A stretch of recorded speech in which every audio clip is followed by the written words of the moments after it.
Dalam rangka pelaksanaan Musabaqah Tilawatil Quran tingkat Kecamatan Sukaraja ke-44 tahun 2022 yang dilaksanakan di Aula Kantor Kecamatan, diikuti oleh ratusan peserta dari tingkat anak-anak dan orang dewasa. Para peserta tersebut mewakili dari 13 desa di Kecamatan Sukaraja.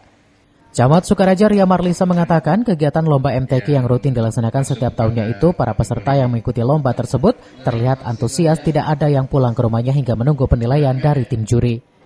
Para peserta yang meraih juara pertama mendapat piala dan uang tunai sebesar Rp1.500.000 dan peserta juara kedua mendapat piala dan uang tunai sebesar Rp1 juta, sementara peserta juara ketiga mendapat piala dan uang tunai sebesar Rp700.000. Sementara itu, para peserta yang juara nantinya akan dilombakan kembali ke tingkat Kabupaten Bogor. Sukaraja melaksanakan kegiatan MTQ tingkat Kecamatan Sukaraja. Kegiatan hari ini tentunya merupakan program kerja pemerintah kecamatan yang sudah direncanakan. Alhamdulillah kita berjalan hari ini dengan lancar dan kondusif. Ada berapa peserta Mas hari ini?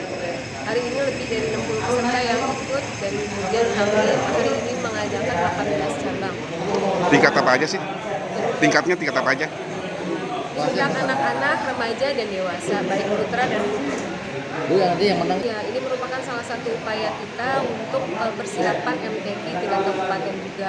Selain kita mencari bibit-bibit unggul dari Kecamatan Sukaraja, tentunya ini merupakan pembinaan juga buat generasi di Kecamatan Sukaraja agar selalu cinta dengan Al-Quran. Ria berharap melalui lomba MTQ tingkat Kecamatan Sukaraja kita wujudkan masyarakat yang religius dan berakhlak mulia.